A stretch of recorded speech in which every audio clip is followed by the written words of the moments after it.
It's the hot spot. Tell them what you got. Working through the hot spot. Getting straight off the top. What are we talking about today? Hold on. First off, it was Jay Zero's birthday recently, and he's turning 32 today. Yes. So give him some love on the birthday. 32 years old again. I've been 32 for the past 10 years. 32 for a while now.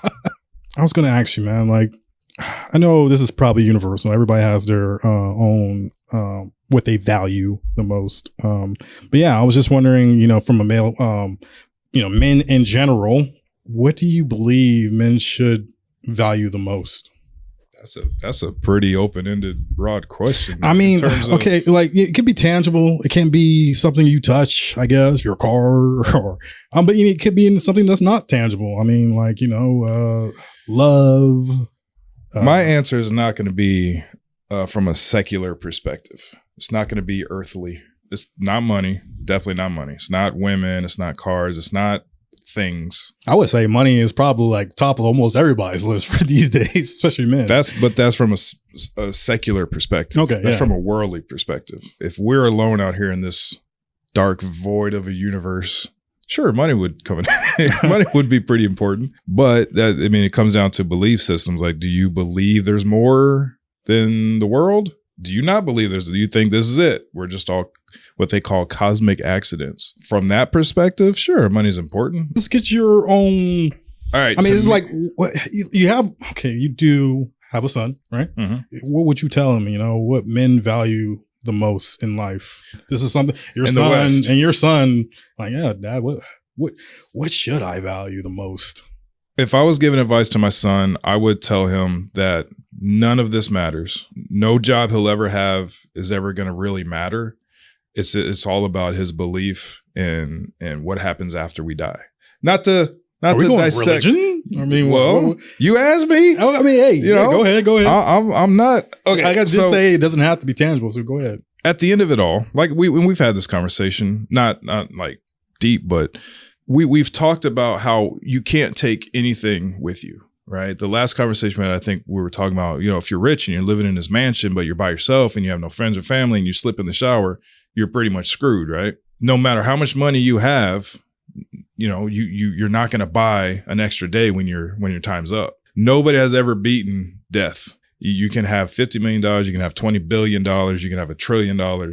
You're going to die one day. Yeah. And none of this goes with you. I told my mom I'm going to be buried in my car. So my dream car. You're going to do the King Tut and everything. Be buried under the pyramid. Yeah. Yo, that's a good idea. I'm going to actually build myself a pyramid. And you know what happens? Somebody digs in it and just starts taking all that stuff out and goes into a museum somewhere. So everybody, hey, this is what a guy used to have. The most valuable thing is acknowledging that life is temporary. Eternal life is going to be eternal. It's forever. Your belief system is going to determine what happens in the after. My answer is not very earthly. Is not secular one bit, and that's not to divide the viewers. No, for me, the highest value is recognizing that there is a higher being. I don't want to alienate anybody. No, yeah. Like I don't want to be like, it's this thing and nothing else is right. But think of it like this.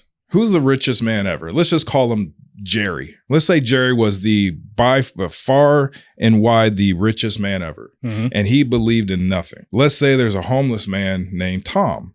Tom believes in God. Tom gave up all his earthly possessions. Tom gave up everything he ever owned. His family kicked him out. His wife left him for another rich guy. And he's all by himself in this world. Jerry dies. Tom dies. Jerry doesn't believe in anything after we die. He thinks we just go in the dirt and become worm food. Tom is like, after we die, we go to heaven or hell, depending on the life we lead. Now, let's just say, for sake of argument, for this whole thing, let's say there is an afterlife. Let's say there is heaven and hell. Tom, the homeless man, goes to heaven. Jerry goes to hell. Now, tell me how valuable his money is. Not valuable. None, right? Yeah. So that's my perspective. That's where I'm coming from. I do believe there's an afterlife. I do believe there's God. I do believe there's hell. I do believe there's judgment. I do believe we were created. I do believe the Bible lays all this out for us. Not to say you have to. I highly recommend it. But in terms of forever, not in terms of the next 50 years, not in terms of the next 20 years, forever. I'm more concerned with eternity than being spending a good 50 years on earth. I am no less a sinner than anybody else. I've made very many mistakes in my life. If very many is the correct term to say. I've made many mistakes. Luckily, God forgives. God forgives everybody as long as they believe in him and go, again, we're not going to turn this into a religious thing. Yeah.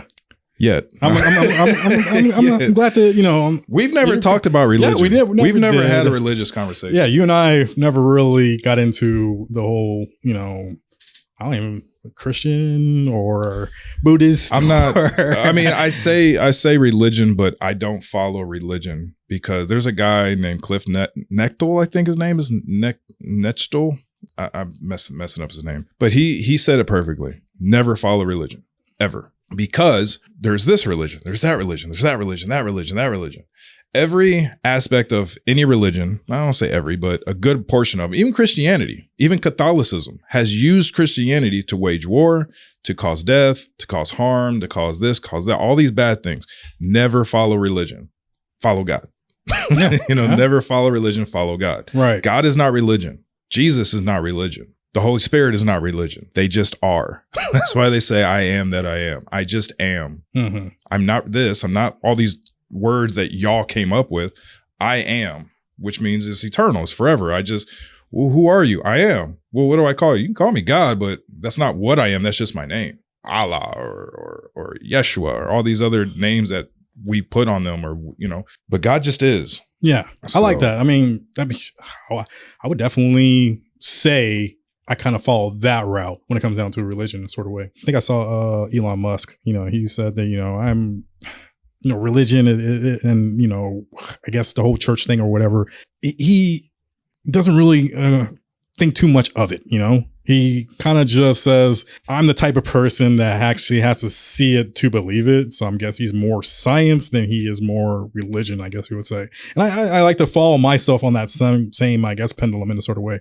I like to know, I like to actually see it in order to believe it. Mm-hmm. I was raised in a Christian family, Baptist. My grandmother would probably come down, she's probably waiting to strike me with lightning when I come out of the house for saying stuff like this right now. Because we recently, for a long time, we haven't been a part of any church or anything like that. Mm-hmm. My mom didn't really put that on us. My family up in New York, my grandmothers, they really put that on us. They were really firm believers.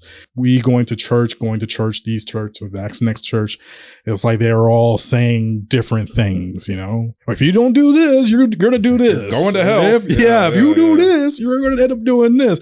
I'm so confused here. Okay, so you mean to tell me what they're telling me up there is not the same down here. So yeah, that I would definitely say that I kind of follow that perspective. I follow God, Right. Right. Whatever that was, yeah. But yeah, so that was always my biggest crutch. I always used church against itself. I didn't go to church, and then out of nowhere I started going to church because God just got in me. It was like, you need to learn more about this, about me, about everything. So I started going. My mom used to take us, but we went to a church.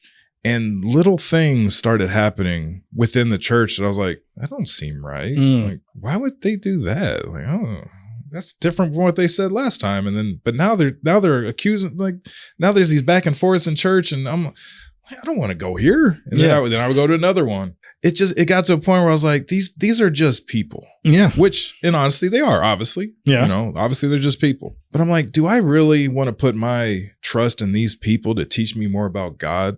They're just as messed up as me. I'm looking at them like they're raised above us, like they should be the ones I go to. I would like to think this myself as a God-fearing man, Okay. I am very God-fearing. I do believe what you're just saying, a hell and a heaven, I think my mom instilled in us is that, you got to think about God. What would God say, the choices you make, Mm-hmm. You want to do good, you better do good, you better have some sense of good in you. You don't do bad. Have some sort of sense of integrity almost everything you do, because he is watching you almost every step of the way. Now I've done, like you said, I've done some bad things. Yeah. I wish I I can wipe the slate clean or some sort of way. You can. But You can. I think only God makes that choice, doesn't he? Well, yeah, you go to God and ask for forgiveness, and because of Jesus' You make it sound sacrifice- like he's right around the block or something. Yeah. So this is the best part. So I'm so happy we're talking about this. We're not even supposed to be talking about this, but this is great. I mean, yeah. So this is awesome. So so God is right around the block. He's right. He's in the room. So you can talk to God whenever. Yeah, God is everywhere. I understand that. Here's the thing. Again, I mean, no offense to any religious believer out there and any non-believer. I mean, no disrespect, but to my understanding, in the Catholic belief, you have to go through a preacher or you have to go to confessional in order to have your sins absolved. I always had trouble with that. I've always had trouble with that. I got to go through a guy to be forgiven by God. Somebody please help me understand this. I have to go through another person in order to be forgiven by God. And this person has to give me 20 Hail Marys and a couple jumping jacks or whatever they say, right? Mm-hmm. I've never understood that. Somebody has to break that down to me because I don't get it. But to answer your question or to respond to what you were saying, God is not far away. Because again, I am. He's not over there. He's not over there. He's everywhere. So you can talk to God whenever you want. Yeah. And the best part is when God talks back. I'm not talking about like visual, like verbally, you can just like hear him. I'm not saying you start hearing voices. To look at you. But you got to remember, God created everything. So if God creates everything, that means he's outside of what we consider to be what life is. Because he created what we know. So God doesn't live by the rules of you and me. He doesn't live by you. In order to be heard, you have to talk. In order to be seen, you have to be physically present. He lives outside of all that. You can talk to God and God might respond. And I'm not saying verbally. I'm not saying by his voice. I'm not saying he'll write you a letter or send you an email. I'm not saying any of that. God could answer. And when you start picking up these sort of things, like this is the only explanation is something outside of natural world. I'll give you an example. I was at a girl's house. I was 17 years old. Her parents were out of town, 16. In that range. One day I was at her house. Her parents were gone. They were supposed to be gone the entire weekend. So I plan on going over there for a couple hours, hanging out, blah, blah, blah, blah, blah. Not doing anything. I don't think we're at that point yet. But, blah, blah, blah, blah, blah. Okay. Well, anyway, we're on a couch and in my head, hand on my children's lives, in my head, all I can think of was get out of the house, leave. Get out of the house. And I'm thinking, man, I'm being a little bitch right now, man. I'm being a little, you got this girl, you with this girl, man. You all right? Get out of the house. Like that just rang in my head. I even said it out loud. I said, for some reason, I just feel like I need to leave. She's like, well, if you want to leave, you can. I say, nah, I'll be all right. 2 minutes later, the front door opens. Her parents walk in. We run to the bathroom. And we're in there for about 30 minutes. She's telling her parent, oh, I feel sick. I don't feel good. Oh, okay, we're going to go upstairs. They go upstairs. I'm able to leave. Dude, from that moment on, if that was the only example I ever needed, because I've never had that experience before where I was able to feel, it wasn't just I heard voices. I felt I needed to leave the house. Wasn't that just a sense of integrity? I mean. Integrity? Yeah, like doing what's right. No, I wanted to, I wanted to blah, blah. Yeah, but someone was telling you needed to go because you're not supposed to be there when the parents are gone, right? No, because I've gone there with, I don't know how much I should be saying right now. It was a long time ago. I've gone there several times. That wasn't the first time I was at her house. And I wasn't supposed to be there when her parents weren't there, so but I've never had that feeling before. And I've gone after that moment, so it's not like I felt like I was in the wrong, so I should leave. It was, I felt like I needed to leave the house for a reason I couldn't understand, because all I knew was their parents were in a whole other city and they're supposed to be there for another 2 days or another day or so. But something told me you need to leave right now. Get out of the house right now. I've never felt that before. I've never felt, oh, it's your intuition. No, shut up. Intuition is made up. First of all, intuition is just made up. It's reasonable deductibility. And it's like mathematical is what intuition is. Based on what I'm seeing, this is likely to happen. People use it as some spiritual thing. But then there's foresight and then there's prophecy. Prophecy comes from God. Intuition is just our ability to calculate what's the probabilities. And you know what would have happened if I got caught in that house. I don't know if you remember that dude. Yeah, I remember him. Short guy. Yeah, short dude, but he wasn't messing around. Was he ex-military? Yeah. I thought so. Yeah. He would have killed me. I mean, our neighborhood was like known to be we were the basically all military neighborhood. Yeah. But basically what I'm saying is stuff like that at least got me curious as to what that could have been. But it didn't come from me because I was happy to be there. I wanted to be there. I wanted to blah, blah, blah. What, no inside voice? You felt like it was an outside voice? Oh, it definitely was. Outside voice? Absolutely. Because nothing about me wanted to leave. That's why I stayed. Something outside of me was telling me to leave. There's a whole other bunch of examples I can go over, but it's a hot spot. We're not going to spend an hour talking about it, but that's just one example. It's the hot spot. Tell them what you got. What you got? Welcome to the hot spot. Yeah, straight off the top.